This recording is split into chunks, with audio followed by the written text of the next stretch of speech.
Yo, what's up, fuckers? It's Vanta. Yeah, not sure what to talk about today. As for an update on the bike, it's acting a bit strange, to be honest. The engine braking is a bit, aggressive, I guess. Which I don't mind, but it's just that I don't recall it feeling this way. And, one of the fuses blew out, so we'll see what happens with that. Last night, like halfway into my ride, the backlight to the gauge cluster went out, and that also cut power to these blinker switch relays. So, the lights would just turn off. So, I went inside the fuse box, found the blown fuse. Thank God it was just a blown fuse, not, something else like a bad relay or something. Cops? No cops.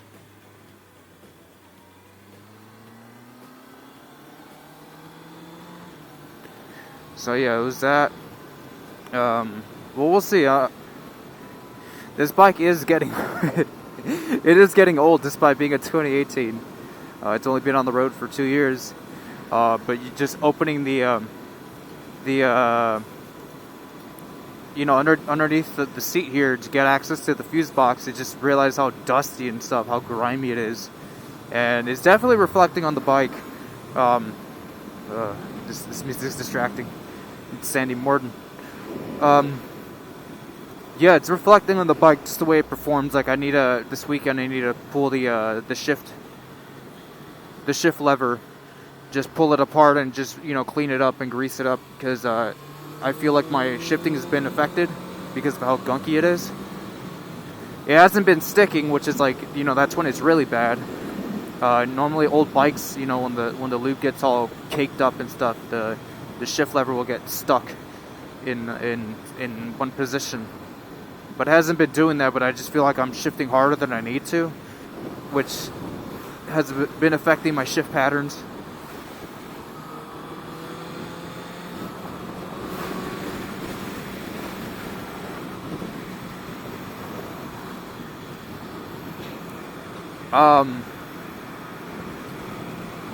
Yeah, but that's about it. I mean, the engine braking again, it's been feeling weird, like it'll just get aggressive out of nowhere, which is strange. I noticed too, maybe it's just when it's cold. I notice now that when it runs cold, but then again, I do need to replace the air filter. Fuck, I need to order that. Maybe tomorrow. Tomorrow's Tuesday. I think the dealership will be open. I don't want to do a dealership. I might go to Cycle Gear and just buy it there. Because I want to get a K&N filter. I don't really like this, the OEM filter on this one. It's not that great. Like, you can tell when you get this bike brand new, it's like wheezing for air. It's like, kill me. So hopefully a K&N filter will at least get rid of that sound that I don't like. It used to be very, very apparent when I first bought the bike.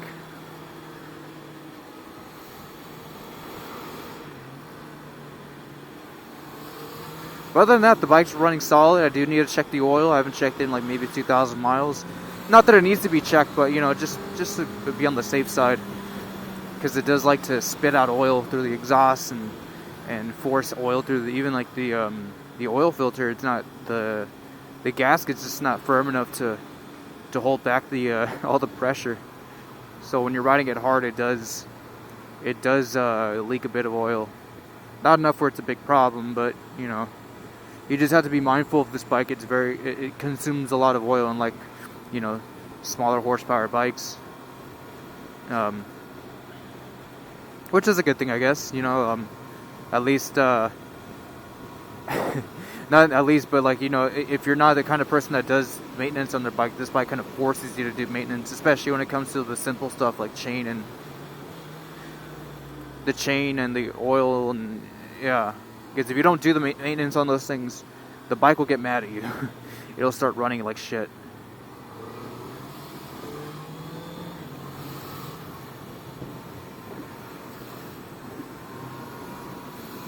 That, and as of maybe the past year or so, maybe a little bit less, I've been riding this bike in the lower RPM range, just because I find it just kind of overkill just to be, let me demonstrate. To be up here all the time, you're only getting maybe like 20% more torque out of it for being in the upper, you know, RPM range. And of course, when I bought the bike new, this is my first inline 4 motorcycle. So of course I was up on the RPM range all the time because I'm like, yeah, this is new, this is cool. But and I don't want to say I got tired of it, but now that it, you know, I've had fun with that for a year. Now it's time to chill out and just take care of the bike, respect it a bit more, because I do intend to keep this as a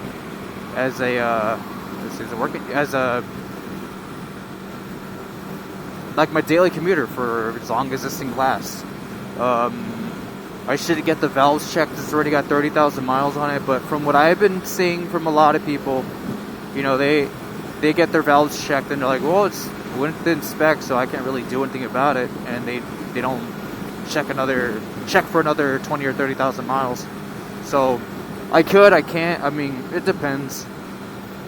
I might call the garage I go to a lot. They're really good. It's 605 Motorsports. Call them and see, you know, how much it would cost just to do everything, because the brake fluid is getting old. Like, it is getting kind of squishy, the brake lever. So I do need to change the brake fluid, the air filter for sure.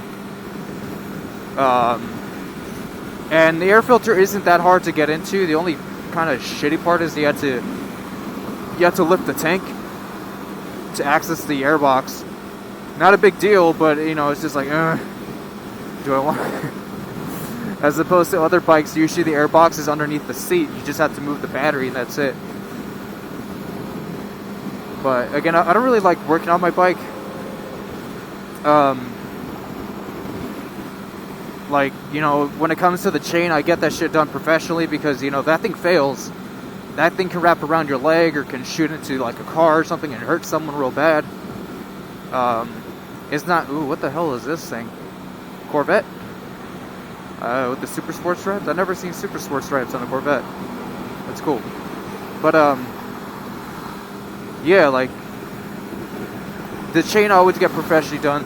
The brakes, I do it myself, because I mean, you're not really taking the bike apart to get into the brakes. You're just taking the you know, the brake bracket off at most to get, you know, to get into the brakes. Plus, it's easy. It's not hard. But I don't know. It's because of the it's got 2 brakes up front, 2 brake calipers, whatever you want to call it. I haven't really had to I haven't had to change the brakes at all, and I've been riding this thing fucking hard. Like, I square out the front tires like I brake that hard. But no, I mean, the rear brake is doing fine. Maybe it's got another 10 or 15,000 miles, but I don't know. Like, I want to change the fluid though, but I know once you do that, because you know how the brakes are set, I don't know. I don't want to change the brake fluid, and then when it comes down to changing the pads, you gotta, you know, drain some of the fluid out again. I don't know. We'll see. Again, not a hard job. I got the little vacuum pump for it to bleed the brakes. Not a big deal. I think that's it on this bike, really. Oh yeah, and this bike needs to be detailed real bad. Like, gonna have to polish it this weekend for sure. I don't know what else I said I was gonna do this weekend. Oh yeah, clean the shift lever. But detail this bike, because oh my god, this is a brand new tank, and I should have detailed it before installing it, but you know, I thought that, you know, maybe it was detailed from the factory, but no, like at least waxed, but no, it's not. So it's only been on this bike for maybe like 6 or 7 months, and the tank's all swirly and stuff from all these micro scratches. And I haven't really, I mean, I'm not the kind of guy that washes my bike every week, because I always keep it under a cover. So maybe like once every other week, or you know, once a month if I'm feeling like it. Dude, I'm just getting pelted by rocks right now.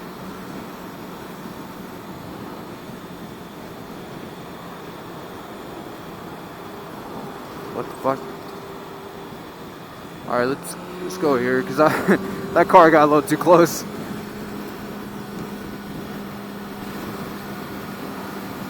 I have my wallet on me? Please tell me I got my wallet. I can kind of feel it, but whatever.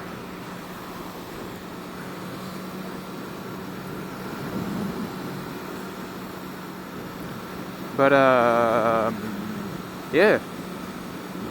I don't know what to tell you. I hate looking down at the tank. It's all swirly and stuff, so definitely need to get that fixed.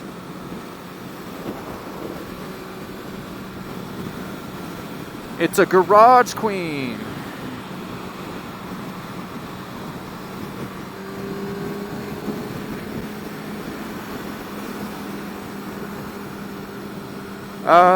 Let's take the 101 because I'm feeling a bit daring today. The 101 is always fun.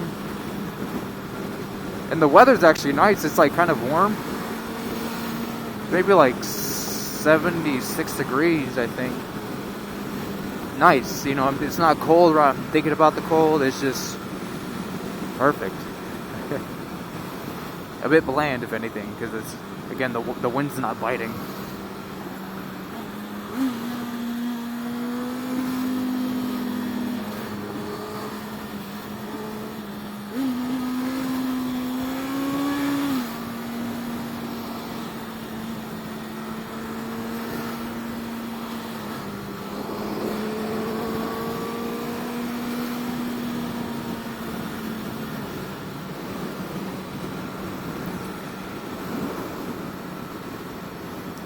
But, yeah, I mean, I don't know. I might not put this vlog up because it's kind of boring. You know, I did jury duty. I guess we'll talk about that. Jury duty was interesting. I've always skipped jury duty, you know, always got the little thing in the mail that says, hey, you gotta come here. And always intend to go, but I just forget, you know, I tend to open up my mail like 2 weeks from when it's sent out. So, yeah, I missed jury duty twice, so I got a very angry letter from the court saying, hey, you're gonna get fined if you don't show up to this one. So I was like, okay, sweet. Like, I get a little break from work. And, you know, I showed up, first day of jury duty. It was like maybe 30 jurors. They just ask you simple questions like, or hypotheticals, like, alright, if let's say someone committed a crime at like a Target or something, but they got home. Is it still okay to arrest them and, you know, charge them for the crime even though they got home? And it's like, yeah, no shit, because I mean they were using like very menial crimes like, you know, theft or something, but you know, my hypothetical is like, well, what if it was murder? Just because I murdered someone in a different county doesn't mean I get to, you know, go scot-free. So yeah, then they ask a bunch of questions about DUIs because it was a DUI case, and there's a lot. Surprisingly, I mean, I don't know if people are just bullshitting it to get out of court, but surprisingly, a lot of people have known victims of DUI drivers, I guess. And personally, I don't, you know, I know people that have been charged with DUIs, but never. And I've known that motorcyclists, you know, maybe a handful of motorcyclists have died from DUI drivers since I started riding, maybe like 2 or 3 here in LA. But it's not, you know, I don't know them personally, and I didn't know the kind of rider they were, so I can't really, you know, hold judgment on that kind of scenario because of the fact that someone got smacked during a DUI. Generally, what I understand is motorcyclists tend to kill. We do a pretty good job at killing ourselves, and as you can see by the way I ride, I do a pretty good job at that. Like, just you know, we choose how dangerous we want to ride, and of course that's why Harley riders tend to ride a bit longer without crashes, because they're riding so slow, as opposed to someone with the S1000 RR or something, you know, some crazy ass leader bike. Damn, the brake is squishy. I don't like that. Yeah, as opposed to someone with a crazy ass leader bike. Come on, dude. I know you're not from here, but it's legal.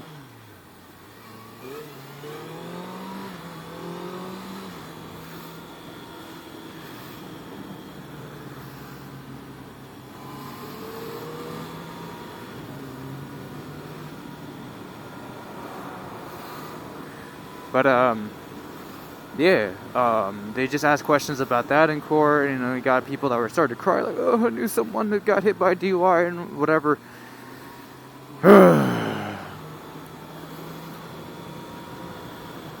You know, and I made that point when they were questioning me. I'm like, look, yeah, it sucks that people get hit by DUIs and just, you know, shitty drivers in general, but, you know, the road is a dangerous place. It needs to be respected. You can't just, like, what the fuck was that guy doing? It needs to be respected.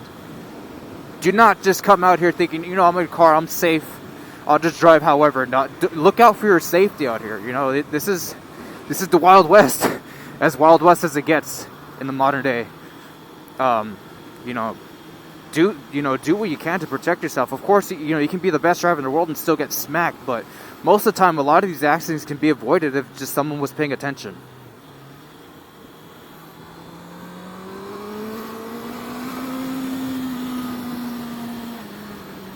And of course, with cell phones and shit, you get a lot of... Alright, let's brake hard. Yeah, I don't like the brakes. They're too squishy. Squish, squish.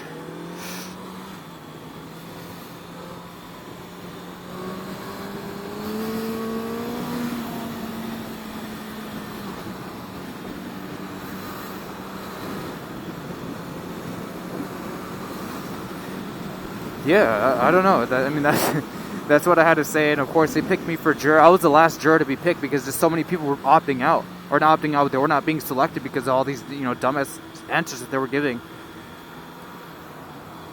And, yeah, but that took a whole week just to pick a fucking jury. So of course, they only questioned me like maybe at the third day. That's when they got around to me. And I was just sitting there for the next 2 days like, oh my fucking God, could we just get started with this trial? So of course, DUI thing, it happened on Christmas. Of course, people drink on Christmas, they eat, whatever. So the argument that the defense attorney was making was like, well, maybe because he was eating, he didn't get drunk till 4 hours after he fucking started drinking. Which doesn't make sense. But then again, you got some people, 2 people in the jury out of the 12 of us that were like, well, maybe that's true. And maybe they didn't do the breath analyzer thing, the breathalyzer test correctly. So we had to break it down for them. Like, all right, this is how you do the test. This is the science behind it. Even if, you know, they do it incorrectly, this is what the numbers should have been. Because again, alcohol is volatile. You know, it evaporates quickly. So, and when you do those breathalyzer tests at the station, they give you 2 of them with, you know, 3 minutes after each other, just in case, you know, you have alcohol in your mouth. You know, if that's the case, you know, and your breathalyzer comes out higher than it should, the second test should come out lower because again, you got this alcohol that's in your mouth that's evaporating. But even then, like the way that the machine collects data.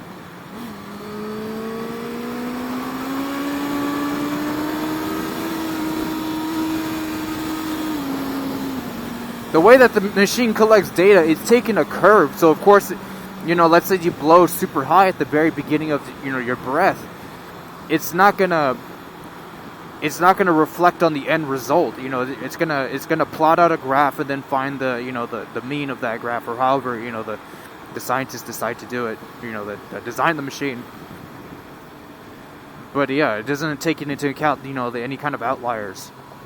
But still, again, there's people that were just 2 people that were skeptical, and we were there for like 3 days, just like, oh my fucking God. We had to go get the body cam footage, and we're looking at like, all right, this is exactly the time when he arrested him. That must be, we have all decided as a group, like,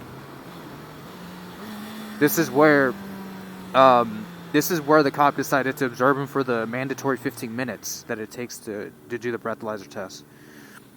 But yeah, I mean, that was fucking boring. You know, I did a lot of art. Ooh, that's interesting. You know, I did a lot of art. You know, on my days off, you know, because I had to go into work. And, it's like something in the air, man. But yeah, I mean, that's about it. I'm fucking tired. Alright, guys, peace out.